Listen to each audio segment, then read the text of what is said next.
The definition of conviction is a firmly held belief. Leadership looks different for each person, but every leader has strong convictions that pave the way for how they guide their people. Whether you're an experienced leader, a current leader, a novice leader, or a soon-to-be leader, this podcast is a must for you. Through this show, you will hear leaders share their convictions, the struggles they face, and the challenges they have overcome by staying true to their convictions. Leadership can be hard and it can be lonely. I aim to connect you with leaders who have walked the journey and want to show others the way. This is Beau Vincent, and you're listening to The Conviction of a Leader.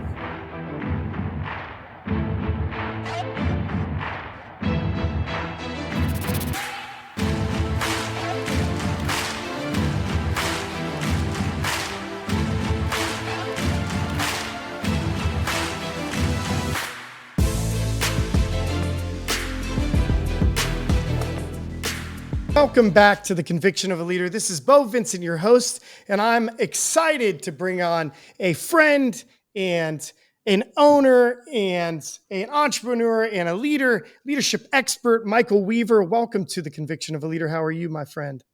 Man, I'm doing great, brother. I'm just excited to be here. Dude, I'm pumped. I've been looking forward to this conversation for, months now. So I'm glad we have finally connected. You're busy, I'm busy, but we have nailed it down. And I'm excited for us to just dive into leadership, dive into entrepreneurship and insurance. So how are you feeling today? You ready? Man, I am so good because usually I'm talking about sales. And so leadership is not one of those categories or topics I get to talk about a lot. So I'm super excited to come on the podcast. Good. And I appreciate you bringing me on and the opportunity, man. Oh, dude, no problem. So all the listeners out there, I'm going to introduce Michael Weaver. Michael Weaver is a keynote speaker. He's presented at 8 events with more than 500 attendees at each of them. He is the founder of Weaver Sales Academy, a leading sales training organization for insurance professionals. He has written multiple books now. He wrote Quote 3, How to Make Multiple Six Figures in Any Organization. I'll let him talk about that at some point in the show today. Also wrote a book called Game Changer. He began his career in 2010, quickly earning multiple awards as a State Farm insurance agent. He has coached and trained thousands of insurance agents, focusing on increasing profitability, streamlining time, enhancing entrepreneurial skills, and making a positive impact. He has become a thought leader through inspiring others through his own podcast, through his own platform. I'm super excited to dive deep into all those categories, but most importantly, he's been married to his beautiful wife, Courtney, for 10 years, who he's outkicked his coverage. Even though Michael is a good-looking man who takes care of himself, I believe that all men should outkick their coverage like Michael has. Welcome to The Conviction of a Leader, my man. The greatest sell of a lifetime was definitely my wife, man. 100%. Yes, I know. I always know when I meet a good salesman. How good of a salesman are you until I meet your wife, Oh, man. Oh, you know what? Let's talk about one last thing. I want to just add this. So August 7th, 2023, I took these dreams that were in my head and I wrote them down. Extra dreams. Because I remember I was like, God, I have these dreams and I've achieved them. What other dreams are on my mind? Whether personal, professional, I wrote them down. August 7th, 2023. So 2 days from today, it'd be a year. I wrote down I wanted to buy a lake house. And this other one, I wanted a specific car. And I said, if I work out consistently every day, I can buy it as a reward and I can drive it to the gym and in other places. But I was able to achieve both of those within a year of writing them down because they no longer were a dream. They became a goal. And the reason I'm sharing that today is because you have a lake house too. And we've bonded around spending time at a lake house. So Michael does love to be on the water when he is not coaching, consulting, and sales training with many other people who are podcasting with his wife. He's on the water. And Mike, what do you do on the water? Michael, what are you doing on the water? What do you like to do? Man, I like to cruise, but basically I love to start. If it is a perfect day, I am starting the day on a wakeboard in the morning before the day ever gets started because that early. I love That it. early, brother. Like 7 a.m., I'm out there, Woo! 6:30. Oh, yeah, music's cranked. We're waking up the That's so neighborhood. cool. But brother, like the one thing, so my wife and I have this practice. Every single day at Yeah. the end of the day, we say, "Hey, what's the best thing that's happened to you today?" And Mm, without a doubt, I if I've like that. wakeboarded that day, that is the best thing that's happened to my day. So with my morning routine, then backed by the walk with my wife, and then we go out and we hit the board, I know by 7 o'clock, 8 o'clock in the morning that the best thing has happened. So no matter what happens the rest of the day, I'm good. Yes. Like it's great. It can't be ruined. I'm solid. I love that, dude. So the reason I brought all that up is because I think I know you can relate, and not just from the side of taking dreams and making them goals, but also from the side of the lake. But I'm excited, and I learned a couple years ago because I was always waiting for others to tell me over my life that they were proud of me, and I identified that, and I started to learn that hey, I don't have to tell need people don't have to tell me they're proud of me. I can tell myself I'm proud of myself.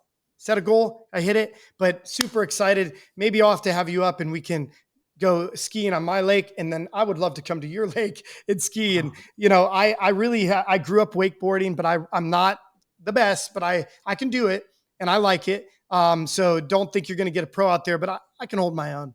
So no Man, backflip. So, I just learned yeah. 3 years ago. I'm Oh, really? self-taught. Like I just started. Okay. It's weird. I've been like just out there having fun, trying to jump Yeah. wakes, trying to do stuff. And here recently, I started watching YouTube, and it is wild Yes. how much you can learn on a 15-minute video on YouTube. So So, crazy. man, So when I introduced you, did I leave anything off that you want to make sure people know about Michael Weaver?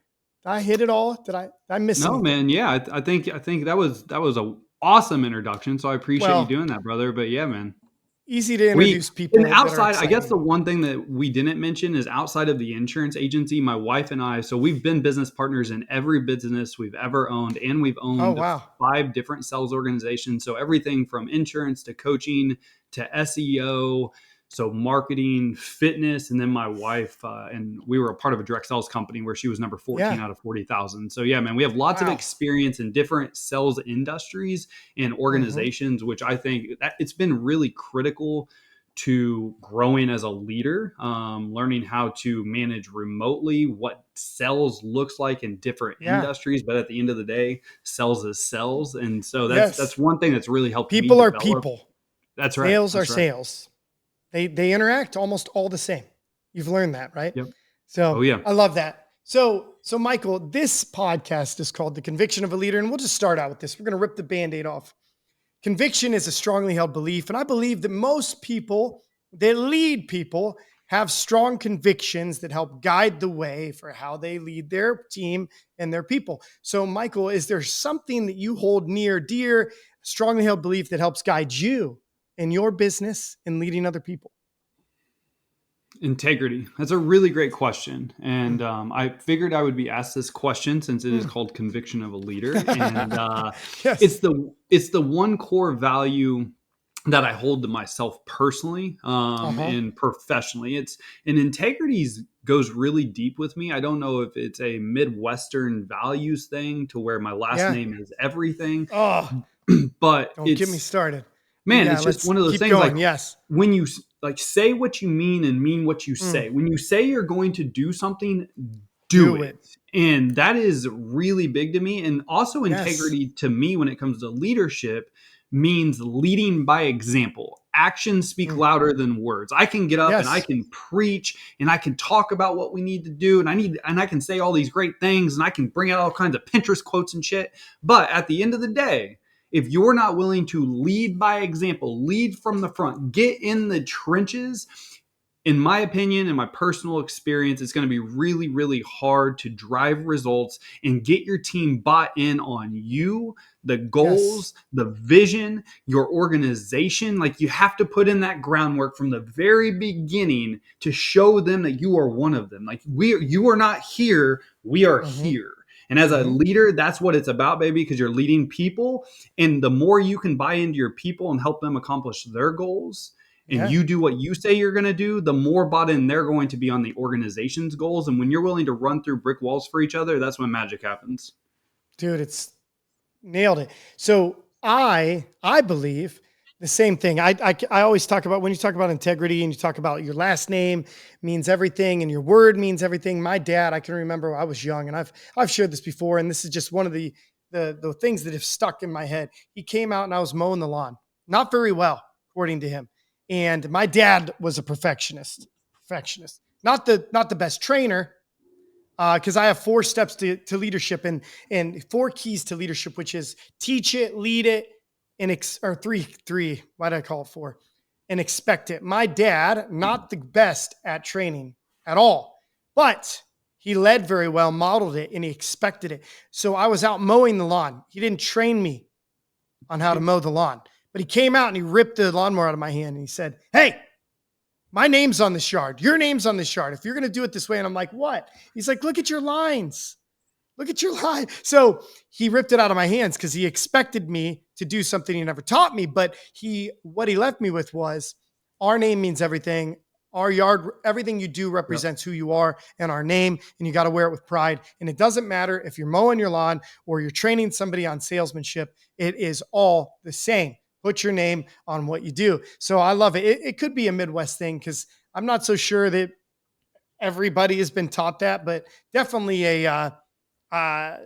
integrity and putting your name and being a man of your word is huge to me. There's nothing worse, Michael, than somebody saying they're going to do something that they don't, because let's just call it what it is. That's lying. I don't love liars, right? I mean, say you're going to do something, you don't do it. We say, hey, just be a man of your word. No, quit being a liar is the real truth. And that's really ripping the Band-Aid off and saying, we're going to call it what it is. That's called lying. When you say you're going to do something and you don't, and it's intentional or unintentional. Not being a man or woman of your word is a bad thing. So not a good thing. That's right. That's right, brother. And it's funny that you say, so there's a couple things in there. It's funny you tell, those are your 3 sayings, because the one thing I always tell people when we hire them is, we're going to teach you how to be successful. We're going to show you how to be successful, and we're going to expect you to be successful. That's funny, man. I haven't heard that. That's really, really great. And I would agree. Yeah. Like, as a leader, your vision and what you do is going to be watched by everyone, but specifically your organization and your team. So what you are doing inside the 4 walls, what you're doing outside the 4 walls, like, character is everything. And you basically have a microscope on you at all times. And that's really, really important. Just in my opinion, to come in and lead by example, say what you're going to do what you're going to say, and then hold people to that culture of excellence, hold them to that same expectation. Because if you have a culture or team around you that also prides themselves on integrity, that's just a core value we have in our organization. But then you have some people in your organization that they may not align with that core value. That's fine. But we have to get rid of the poison, because that's going to be a poison to the culture, and that's going to be a value alignment, and a major one too. If that's a core, because that integrity may not be everybody's core value, and that's fine. People might be like, I don't care. Like, that's cool. Great. This may just not be a good fit for you. So as a leader, the one thing I've learned, and I've got more core values than just integrity, but right now we're talking about integrity, that it goes back to anything within your mission, your vision, what your company is all about. One thing I've learned as a leader, and I'm kind of pivoting right now, but if you have individuals on your team, I don't care how good they are, how much they're producing, what rock star level they're at, if they are not of the same alignment of the value system as you, your leadership team, and the rest of your organization, they're going to be a poison within your organization. So true. So true. We had to let go of somebody who now works at another agency, which is what it is. But she was one of our top producers. And actually, we've had to release some of our top producers over the last 5 years because of integrity and ethics. They kind of run hand in hand. Be ethical, have integrity. Now, what's funny is that some people may not care that integrity is in your vision, but they will care when it's not part of your culture, because even people that don't hold integrity like integrity held from your standpoint. So as a leader for somebody that doesn't have integrity, they want you to be a man of your word and have integrity, but doesn't mean they have to. They like when it's there, though. Because when somebody works hard for something, they'd like to know that that's going to be there. What are you going to pay them? You told me you're going to pay me this, now you're changing it. Like, what are you talking about? So have integrity is huge. It's integral to our leadership, and because I believe our leaders, like I said, I boiled it down to three key: teach it, lead it, and expect it. Because great leaders do teach well, great leaders do model it, and then they hold people accountable to what they have taught and what they've led. And really, the lead it side is just modeling it. We model the Yep. behaviors that we teach. So if those people are not able to model what they teach, it is a problem. Now, I think there are some people that are really great at coaching. And I think of like Bill Belichick and, Phil Jackson, like they were nowhere near as good as the people they've led, nowhere near, but they were able to, as a coach, bring out the best in their people because they had experience playing, but they are a better coach and leader or trainer than they ever were in the modeling side. So I think that each person has to do all three. Doesn't mean they have to be amazing at all three. Just means they have to do all three. You remove one of the three, Michael. Somebody teaches well, leads well, but doesn't expect it. It's a problem for Yeah, culture, isn't it? I actually think that coaching and training is different. I think a Okay. lot of Yeah, I think a lot of that is true. That is true. agency Yeah. owners are really great coaches. Like I really do believe that coaching is Yes. one of those things where you buy into your people, you get your people motivated, you get them bought into a goal. Like you can even coach them in the moment on like a sales specific technique. Okay. But training is something that most agency owners, in my opinion, don't like. Most business owners hate to train because it's monotonous, Yes. it's repetitive. It's one of those things that you can delegate. Like that's the one thing we do at Weaver Sales Academy. Like we have a Yeah. on-demand system that will train a brand new PNC producer and get them up and selling in 10 days. And we take all of that off of the plate. Like training is one of those things, unless you just love it, you're not going to be great at it and you're going to hate it and you're going to not want to do it. Whereas coaches, I think, and just because you're a good leader doesn't mean you're going to be a good business owner. But if you're a good Yeah. business owner, you're going to be a great leader. Like that's just how Mm. it is. Like you're going Yes. like to be when you look at elite business owners, when you look at Hmm. elite agency owners, when you look at elite entrepreneurs that have teams, so we're not talking solopreneurs here. No. When you are talking about Yes. the best of the best, they've done a great job of building an organization based off of value alignment and getting an entire organization focused on one vision, Yeah. one goal. And that is much different than training. All right. But coaching, I think there is a lot of really great coaches. And the one thing I was thinking about this morning, and it's so true, Yeah. is there's a lot of great leaders in corporate America. There's a lot of great leaders that are Yeah. managers. Just because you're a good leader doesn't necessarily mean you're going to be a great business owner. But to be a No. great business owner, top of the top, you are going to have to be a great leader, period, because you are a Yes. leader of people. Yeah. So true. And I love what you said. Yes, there is a distinction between coaching. I think a lot of coaching is on the spot, feedback, Yep. encouragement, and direction, course correction. But training is monotonous, I think, for a lot of people. And yes, sales organizations like yours, like the consulting that I Yep. do and teach, like the training up front is, it seems like it's like, man, I'm spending a lot of time training somebody, and a lot of people want to shortcut that. But if you shortcut the training, it does shortcut their potential long-term growth. And then you're probably doing a lot more coaching than maybe you have to because there was no training. But if you remove the training side and understanding how people actually learn and Yep. understanding that they need that, and not everybody learns exactly the same way, and having a trainer to provide that is huge, whether it is you or not. But see, at this Yep. point, I don't do the training anymore. I train and coach my leaders only. Yep. And I will jump in and encourage and do sales role playing and meetings, but that's about as much as I get to the rest of the team. But I still check in with them. I still make sure they're doing great. I'll still call and say, Michael, how you doing? I miss you. I hope everything's going well. Let them know they're important. Well, it's So, it's like the evolution of leadership. So, like when I started agency, man, I had 5 grand. It was our very first business. So we got to go back 10 mhm. years. I've been in the insurance industry now for 15. when we started, the only reason we even got the agency is because we had a proven track record of production success as a team member. Because I was a team member working for an agent. We had $5,000 Yeah. to our name, bro. Like, probably shouldn't even been Whew. given the keys to the kingdom, but we Yeah. were given the keys to the kingdom. And my wife quit her job. We went all in together. We burnt the boats, burnt the bridges. We went all in.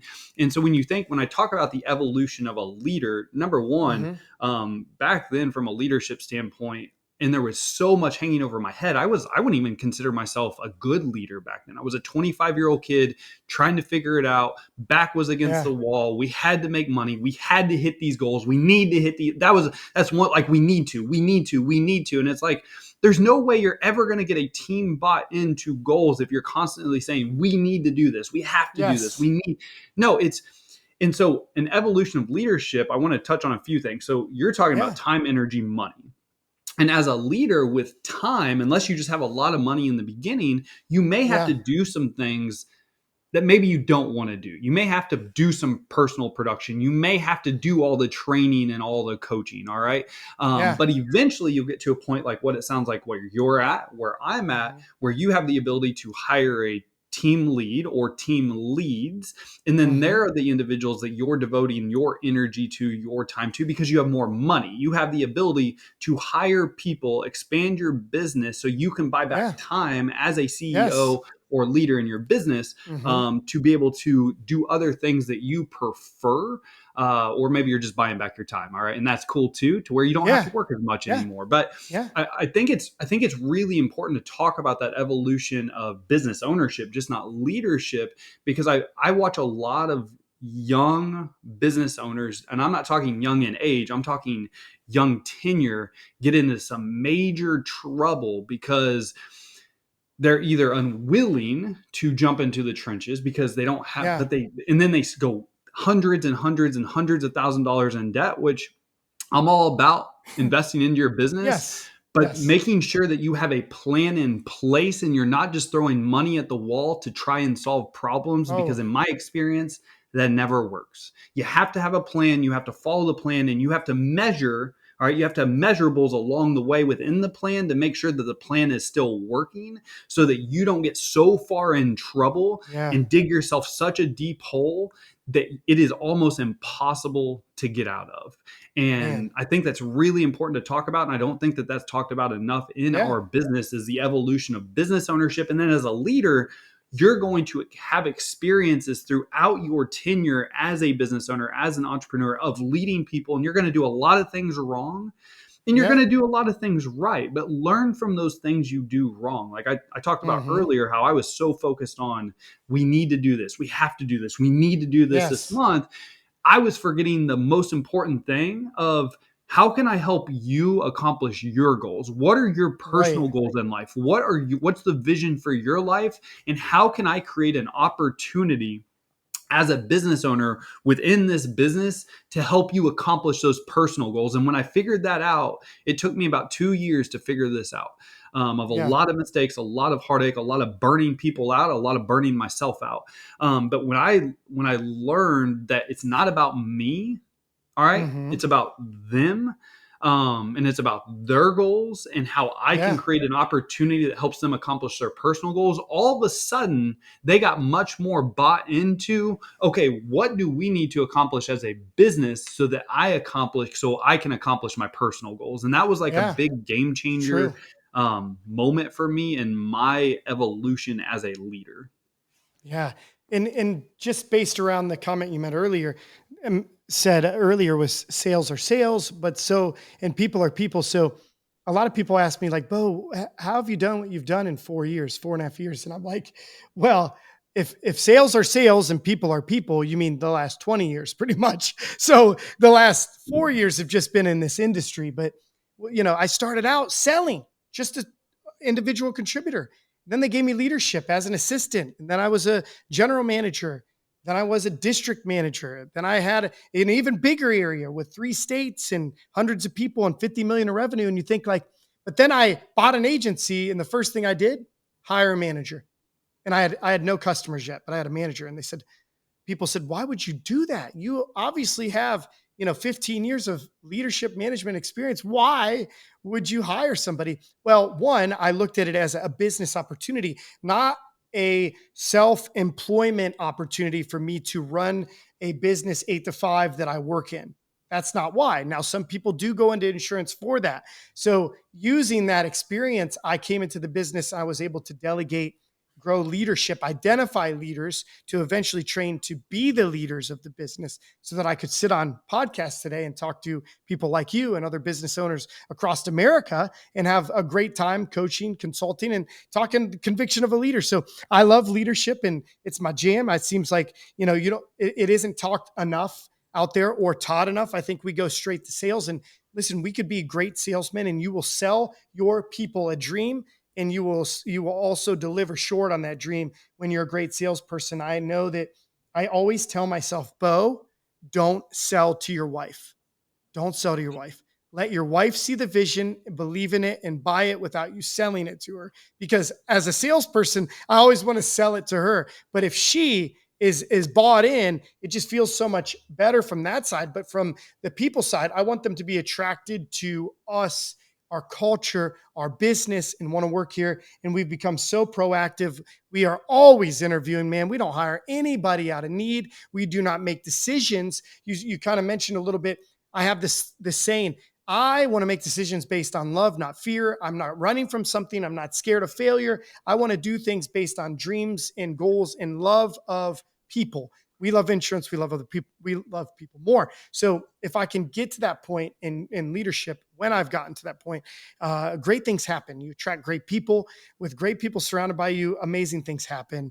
And we've had such great success. So it didn't just happen in 4 years. It's been roughly 18 year journey to get to where we're at today. And it feels good. Not an overnight success. I kind of feel tickled when people say overnight success to me, because I'll accept it, even though they don't know it took 18 years. So Michael, what are you doing to help entrepreneurs and business leaders in the insurance industry grow their business and get back that time that they really want back in their why, whether it's time and money to hire others or time and money to accomplish their dreams? Yeah, man, that's a great question. So that's definitely what we do at Weaver Sales Academy. But we have a lot. Like, number one, that's why I wrote the book. That's why I wrote my book, Game Yes, Changer: Taking Your Insurance Agency to the Next Level. Like, this book right here is great book. always on my desk. It's the very first book I wrote. I wrote it in April of 2020. So during COVID, this had been on my heart. I had already had it outlined, and so when I shut the business down for a week, I was like, "This is the perfect time to do it."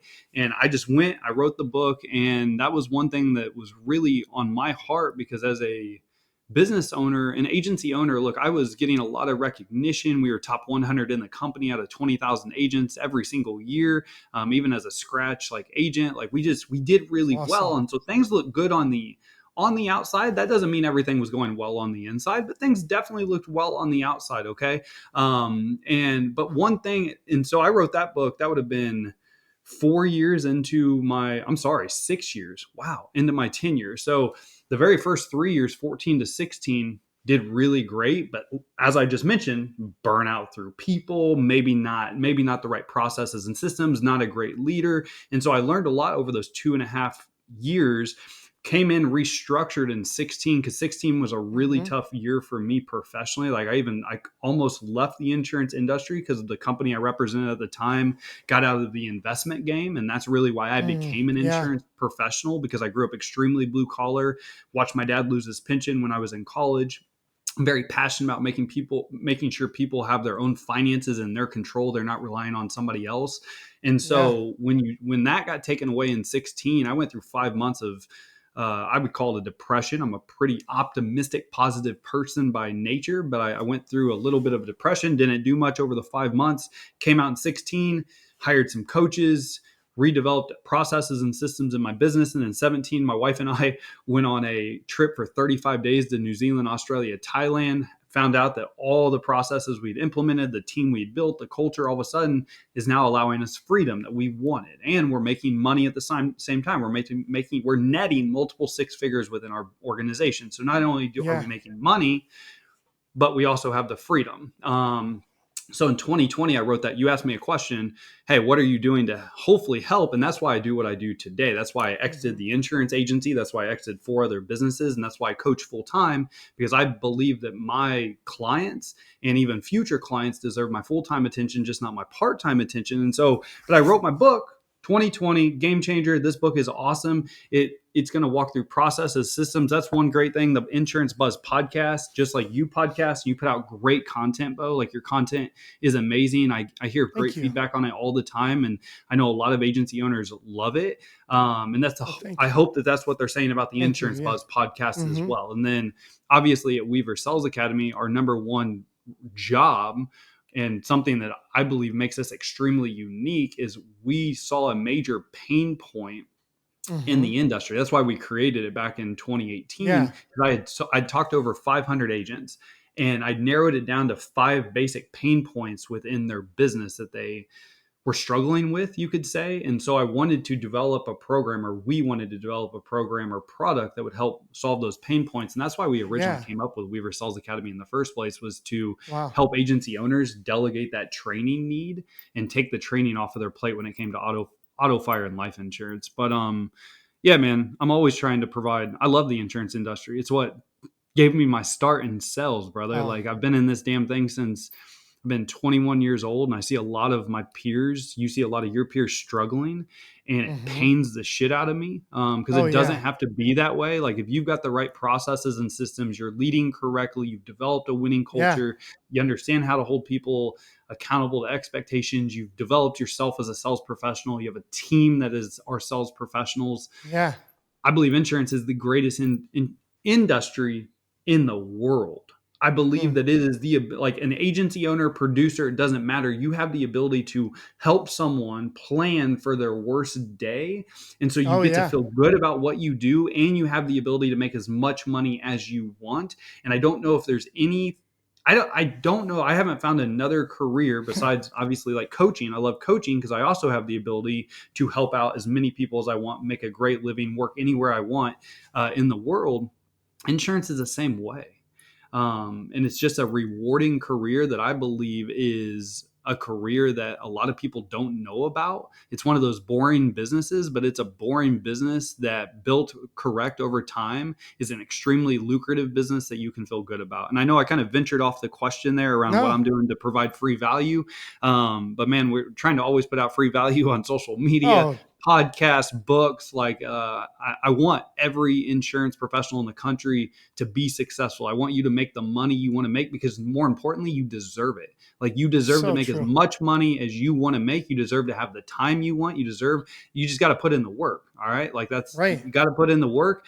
You got to put in the years. You got to skill up. You got to hone in on your craft. You have to become an amazing leader.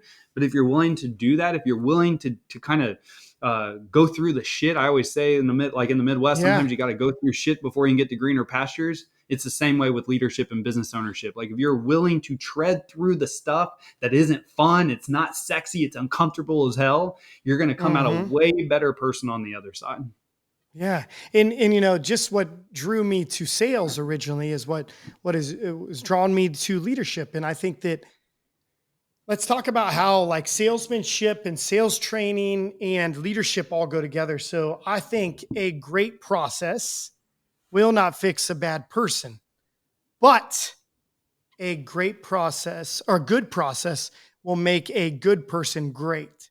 And I think that a lot of agencies are missing that process. They find a good person, they don't have the process, they lose the good person, or the good Yep. person becomes average and they could have been great.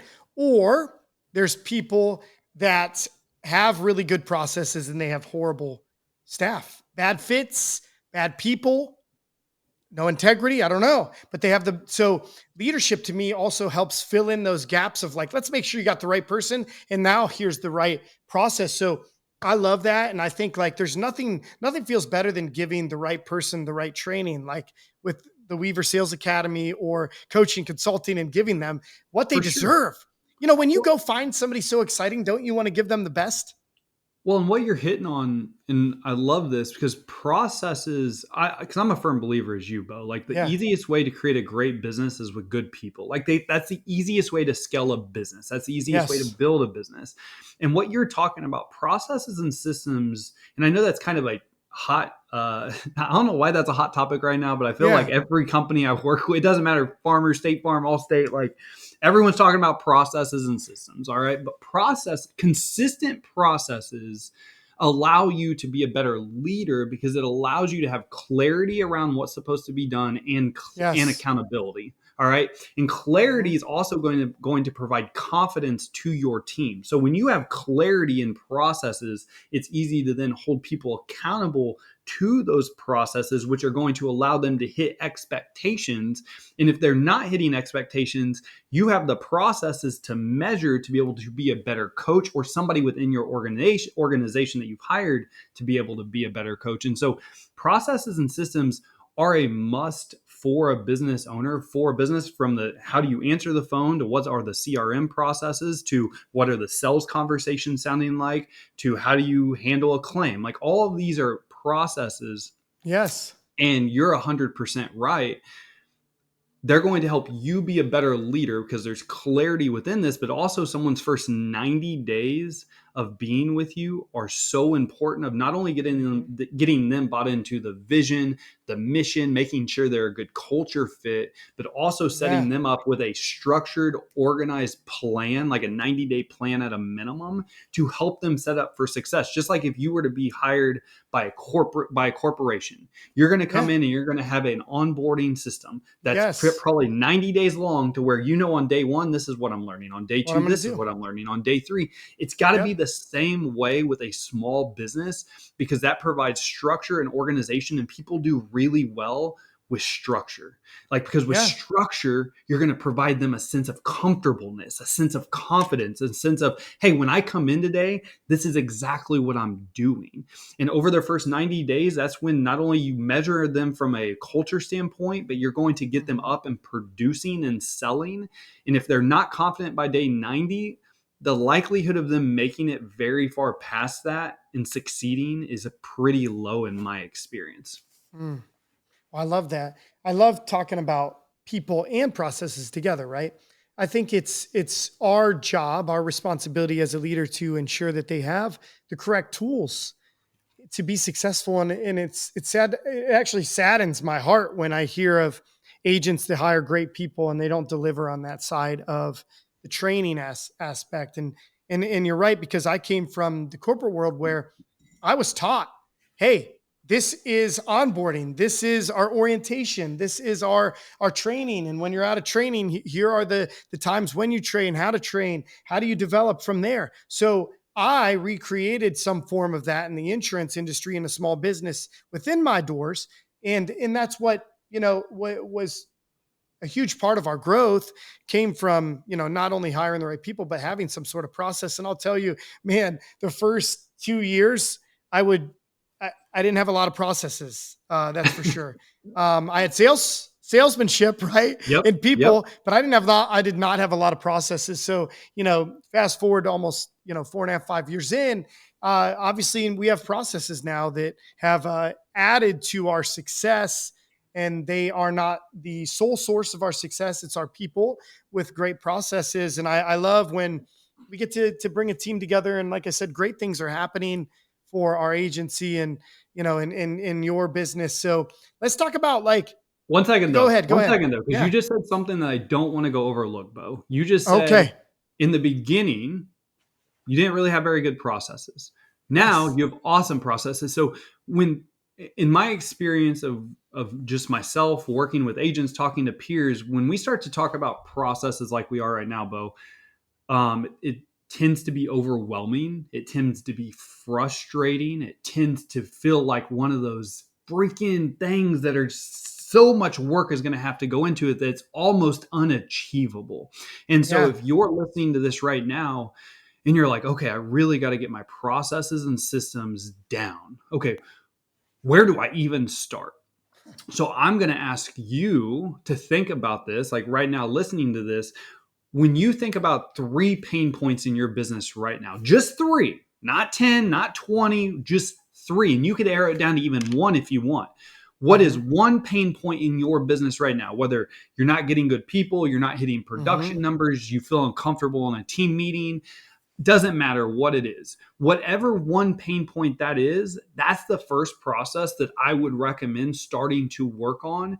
And so my rule of thumb here is over a 3-month period, work on 3 processes. You don't got to work Mm. on 10, you don't got to work on 20, you don't got to do them all. Like bite-size manageable Yes. processes and pieces, and if you just break it down on a quarter, it's going to give you a lot more clarity in what needs to be done. You're going to have the time to do it. And that's going to automatically increase your confidence to allow you to So say, true. okay, these are the 3 processes that I'm focused on over the next 3 months. And here is my deadline for getting them done. So month 1, I'm going to do this process. Month 2, I'm going to do this process. And month 3, I'm going to do this process. Processes and systems take time. Don't think it's got to Mm-hmm. be done tomorrow would be my biggest probably tip, because I know like when I think about processes, I used to get so overwhelmed and so frustrated and like, where do I even start? Which one Yes. should I do? And so I just Mm-hmm. wanted to share that while it was on my mind real fast. No, I love a couple key takeaways too. Is one, I believe in the rule of three or less. Anyways, I think if you go, I Yep. always say if you make everything important, nothing's important. One. So, and you know what about processes is that there's so many people that go to a conference, they hear 10, 20 things they want to change. They take a week, they put it all together, they deliver this, fantastic meeting and they deliver on none. Because when you make everything important, nothing's important. I love that you said that, and pick 3, take a quarter to change on it. And Michael, I know the answer to this, but I want to hear you talk about it. Michael, is it okay to take your process and make it my process? Oh yeah. Okay. Oh Yeah. yeah, Do I dog. need Right. to recreate the wheel that you already do something very well and I like the way you do it? Do I have to go recreate the wheel? No, not at all. So that's the best thing about the world we live in, whether you're Mhm. paying somebody for their ideas and strategies or whether you're going out on your own and you're YouTubing it. There is a Yes. plethora of we live in the information age. We live in the information age, and it's only going to become however you want to phrase this, better or more accessible Yeah. with time because of technology, to where you'll actually be able to just type in to your tech and be like, create this process. You already can with Chat GPT, but all right. Yep. But I wanted to reiterate your point. You can definitely still processes and systems. The one thing that I would recommend, okay, Mhm. is to look, just not copy it rolled out. Look at it. Is there anything that you would want to change or better fit your culture? Maybe your production goals, maybe your way you hold people accountable. Like, how Yeah. can you make it your own? Is what I would say. And if it's perfect the way it is, then great. But just Right. don't get something and roll it out without putting some at least time into it to make it yours so that you own it. Yes. And when Yes. talking about processes, Beau, since we're talking about them, measure them for 90 days. So you when you go to conferences, when you listen to podcasts, whatever it is, you're hearing all kinds of ideas. Like you're taking in so many ideas on a daily, weekly, monthly basis if you are listening to podcasts, reading books, going to conferences, to where my rule is always 90 days. If you hear something that you like, fantastic. Okay, let's create a rollout plan. Let's create the process. Let's roll it out. And then you have a Yeah. 90-day measurable period. Because what I've seen a lot of people do, I fell into this trap. Oh man, that seems like a good process to ramp up production real fast. I'm going to do it. And then 6 weeks later, I'm not doing it anymore. All right. Because it sucked or it didn't work or I didn't give it the time necessary. And so I teach a 90-day rule. Like if you're going to do it, run a process, make it yours, and measure it over a 90-day period. It's the same thing with internet leads, marketing costs, anything. Run it for a minimum of a 90-day period and then measure and see how you can change, or if there are any changes that need to be made, or maybe we got to scrap it all together. I have no idea. But while we're talking about processes, I feel like that's something super important to talk about, to where you're just not jumping from process to process to process every 6 to 8 weeks, because that's the fastest way to run your Yeah. team off. Well, that would be not being consistent. So That's right. when you roll out something at the beginning of the year, people are looking forward to it. Hopefully, filling the year, sometimes a quarter. But when I roll out a change, it's usually for the year. So if I am compelled by something that changes that can improve our processes, yes, I do want to make that change, but there is a time, a place, and a way to roll it out. And I also believe in rolling things out over a quarter. So it's teaching them the new process, rolling out the process, making sure they're part of that change, and that it's not, hey guys, I'm changing the way you're doing the process. And this is what we're going to do. I love including the people that do the position, help to change what we do in the process of that position, because I don't live in their position anymore. So I need their help. And it doesn't make as much sense now to say, I live at the top in the ivory tower and I'm going to tell you what to do for your role now. I like to include those that live in that role. It doesn't mean, listen, Michael, here's a secret. They just want you to listen. They don't That's right. need you to do everything that they say. They just need to know, does Michael actually care what I have to say? Yes, but it doesn't mean I'm going to do everything that you ask me to do. But I do want to hear what you think of the position and the processes today, because then I can include them in the change, and they are bought in and they will deliver on that at a high level and be consistent with that change, teach it, lead it, and expect it now. Right? Man, you just said so much. You just said something that's on my heart so much, because it doesn't matter where you're at in life, whether it's your spouse, whether it's your kids, whether it's friends, or whether you're running a business. Yeah. Most people want to be seen and they want to be heard.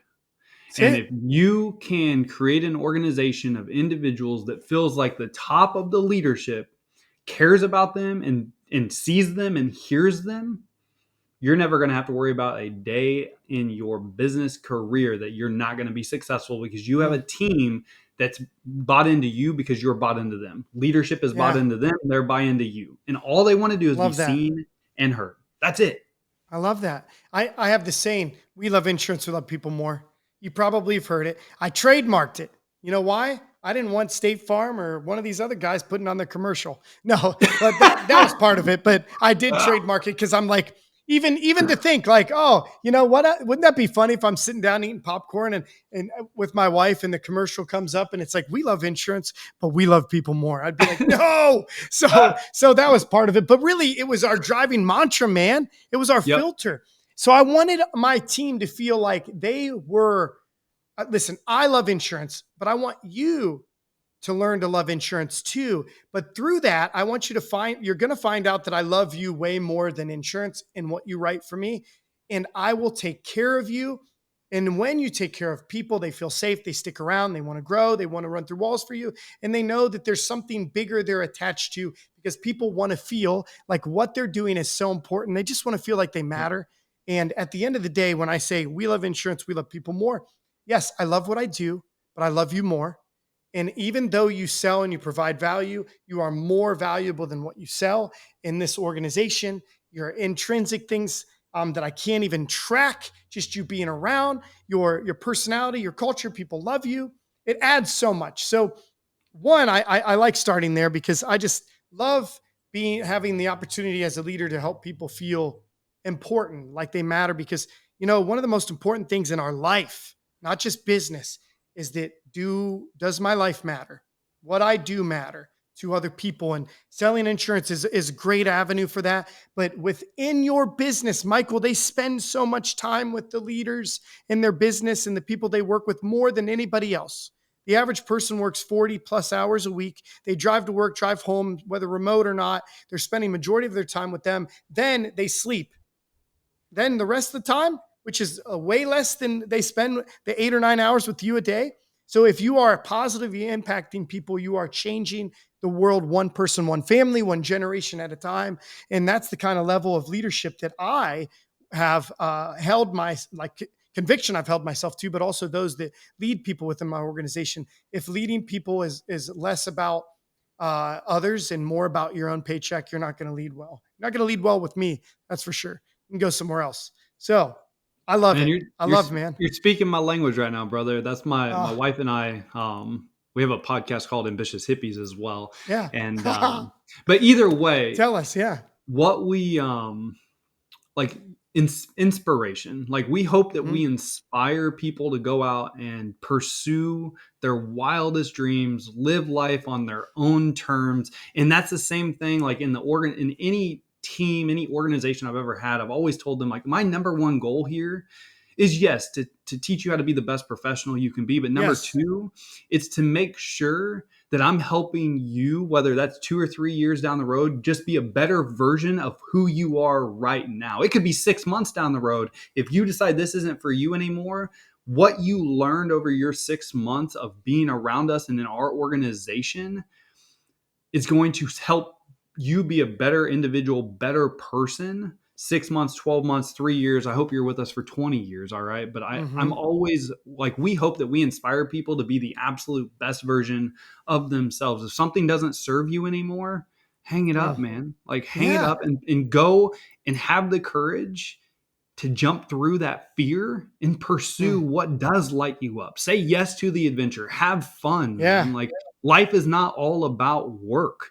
Mm. As So much true. as we all do work, Yes. you better be doing something that just lights your ass on fire and lights you Yeah. up and makes you like, hell yeah, let's do this. I'm making a difference. And that's part of like the blessing that I found in life right now is that, man, I dreamed about this life, dreamed about it, talked about it, knew it would happen, wrote it down, took actions, and it Mm. happened. And Mm. I created what's the saying? So your thoughts become your words become your actions become your habits become your character, and your character becomes your destiny. So it all started up here, and I spoke it, and Yep. I'm living this life that I just feel so blessed to live because I'm finding so much fulfillment in every day, and the opportunity and the blessings. Because I have this saying, you should be content, but not complacent. What I mean is, I explain is that content meaning if this is all I ever have, this is the most I ever get, I'm content with that. But I will not be complacent, and I will work hard for more, and I will work hard for the best version of myself. But if this is all God has in store for me, that's okay. I've been blessed to live some dreams and set out and achieve dreams that I dreamed about. So I find so much fulfillment in that. But because of that, one of my newest, biggest convictions the last year is actually, Michael, I want to help other people find out who they were created to be and help them achieve that. And that's now been my biggest calling. Is now I want to help other leaders find who they were called to be, their style of leadership, and help them find that fulfillment through leading others.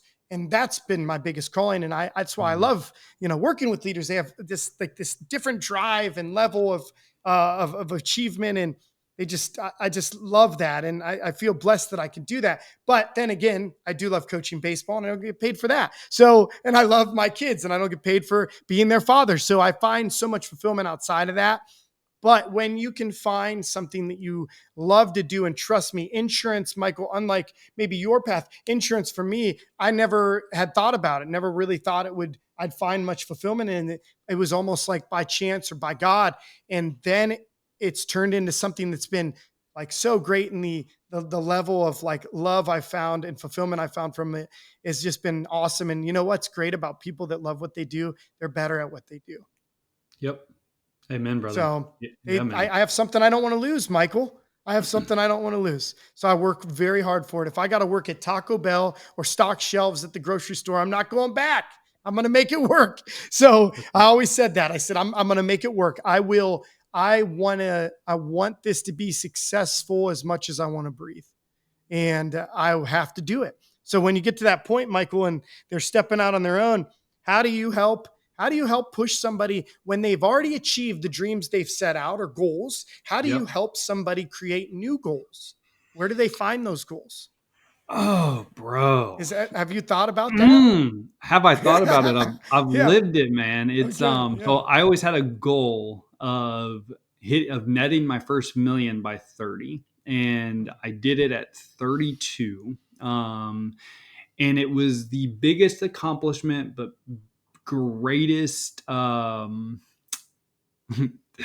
of like that. I'm trying to find the word here. It's not a downfall, but it was just like, oh my gosh, I just did this. But at the same time, it was like, this was it. Yeah.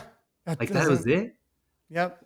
Like, such a great milestone. And I was very grateful for it. I was very appreciative of it. But I'm like, whoa, that's it. That's it. I've been Yeah. working the last 12, 10 years of my life for this. Yes.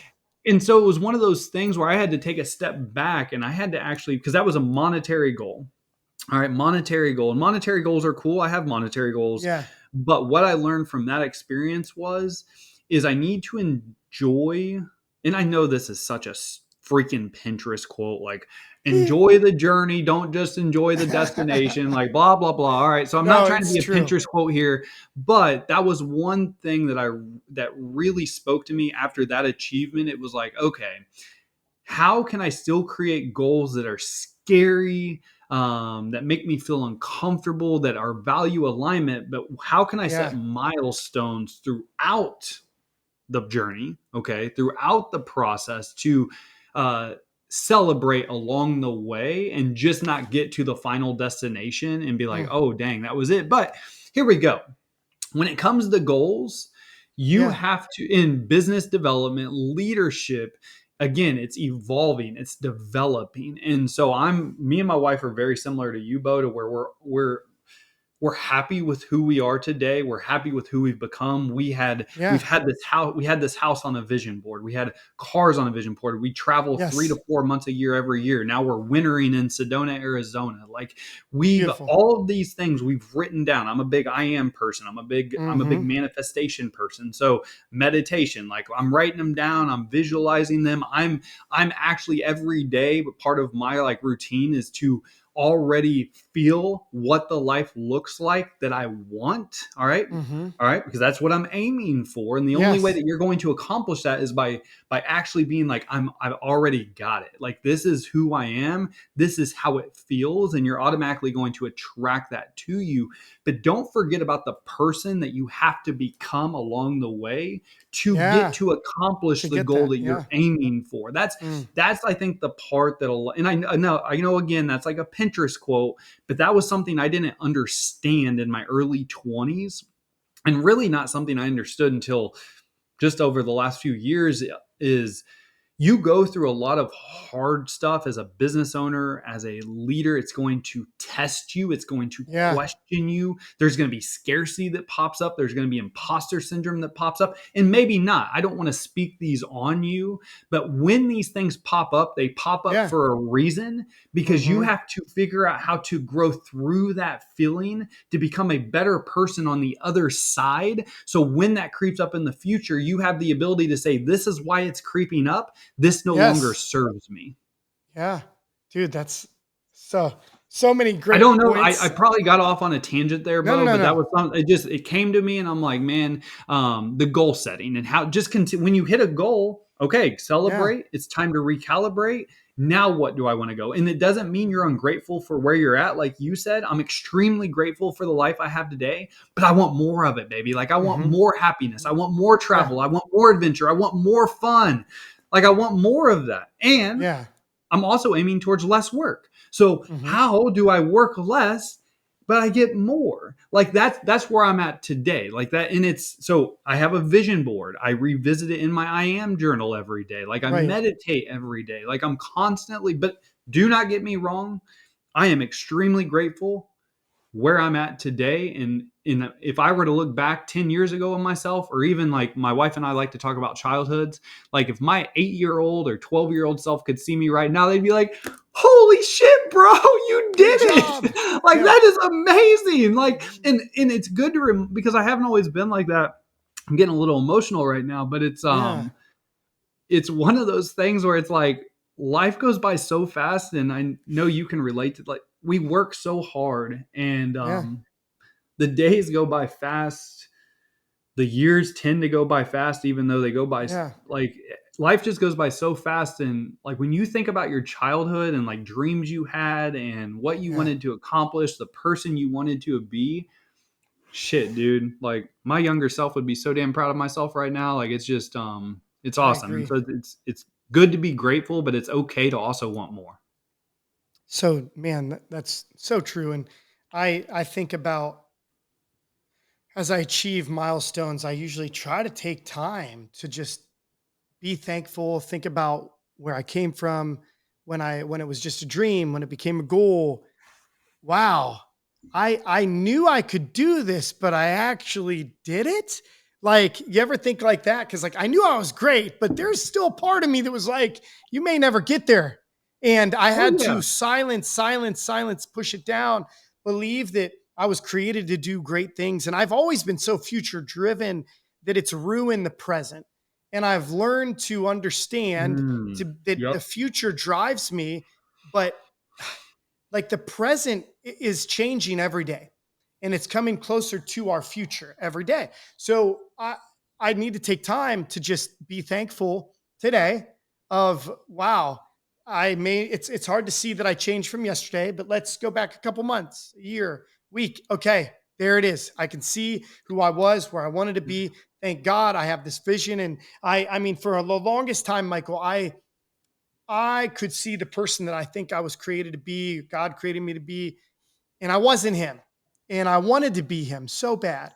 So that I started to make decisions like to be like the person that I wasn't, not to fake it till I make it, but I was like, I need to have more patience in this circumstance because I don't want to have regret after this, circumstance that I just became overly emotional and it became personal. And now I have to repair something that shouldn't have been like that. So I want to be that person. I want to put people first, not just say it, but literally act on it. I want to be somebody that I would hug and say, I love you, man. Like you have done so much great for me. So I want to be that person. And I think being a futuristic person, driven by goals and future can pull you away from today. And it is something that guys like you and I have to often remind ourselves like, hey, Yeah, man. That's you why should be proud of yourself. that's why that one exercise I shared earlier in the, I am. yeah, Or man. which one Or is no, it? not the I am actually. Now the Okay. I Okay. am is awesome. And that's been a game changer Yeah. in my life. Like I have an I am journal because if you like I am are the two most powerful words because you're literally Yeah. I am strong, I am smart, I am whatever your goals are. Okay. I am. So that is extremely powerful. But the one thing my wife and I do that helps me really take in and be present in the day every day is that exercise we do at the end of the day every day that's like, hey, tell me what the best thing was that happened to you today, because every single day that means I replay the entire day from my morning routine to my It's good. appointments to my training.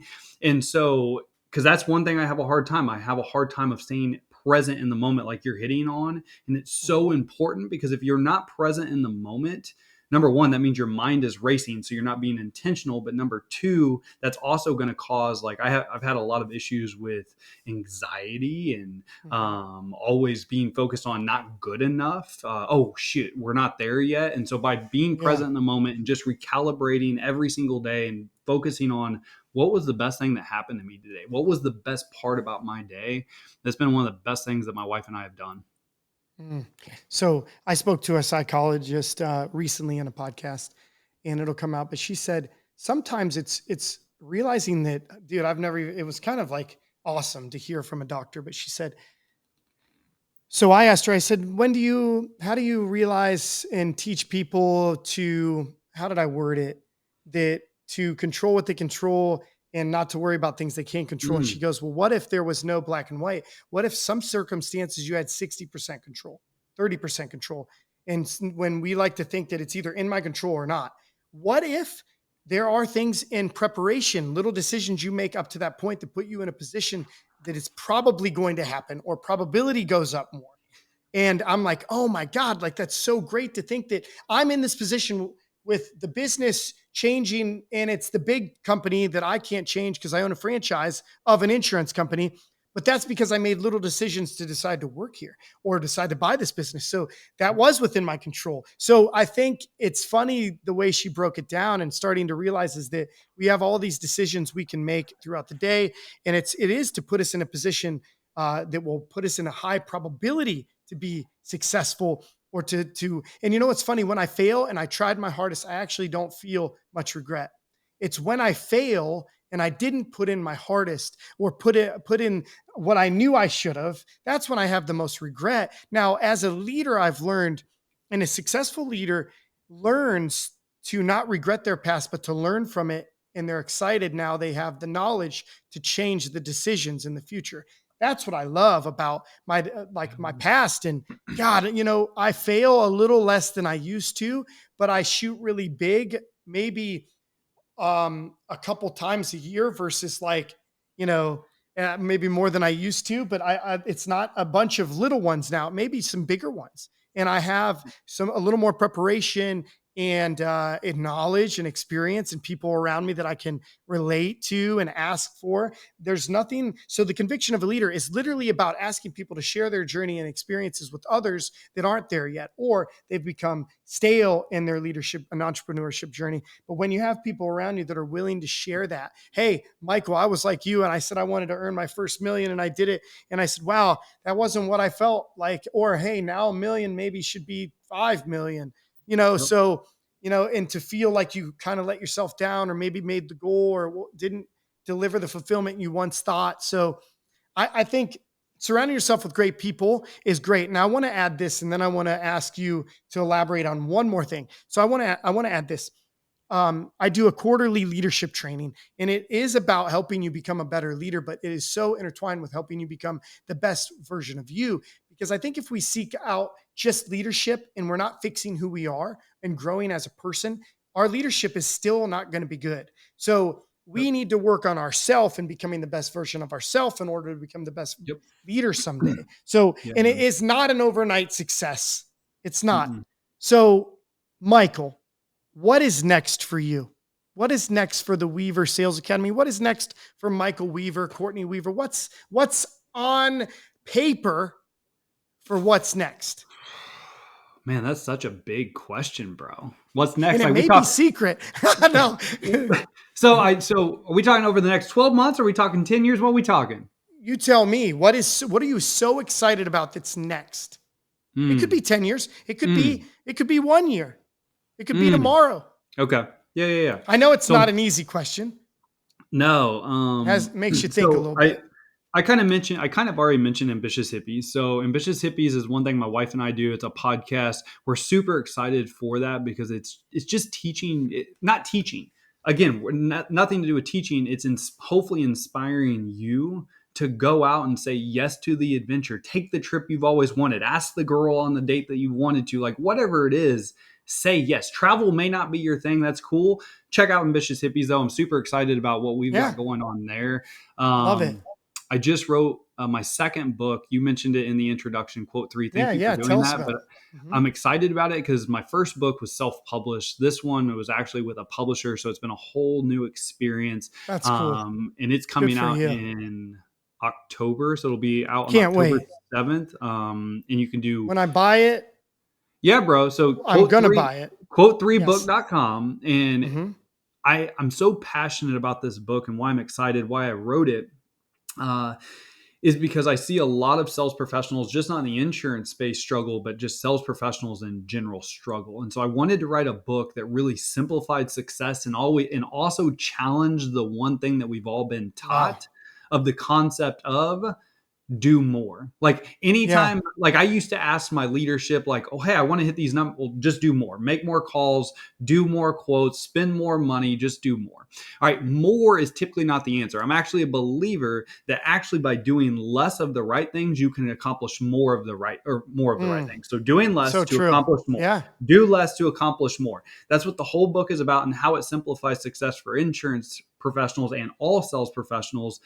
Is it's going to help simplify what it takes to actually be successful, from determining your ideal client to being disciplined through in your day, to how to market that ideal prospect, to what the sales conversation looks like, and then how to drive referrals from every single customer you help. So that's what I'm most excited about right now. Is I have my first published book coming out that I believe every sales professional in the country needs it in their hands. I believe as an agency owner, the first book you'll have any new hire read will be this book, Quote 3, How to Make Multiple Six Figures in Any Sales Organization, brother. So that's what I'm most excited about right now, man. Good. Well, that sounds awesome. I can't wait to read it. Can't wait to buy a book. Is it going to be digital, paper, both? What? Audio? Yeah, can I hear your voice on the audiobook? I'm hoping, bro. So look, That'd right now, cool. It's for sure going to be on Amazon. So you can actually go to quote3book.com right now and pre-order it. That would actually help me out a ton. And it would mean a lot to me.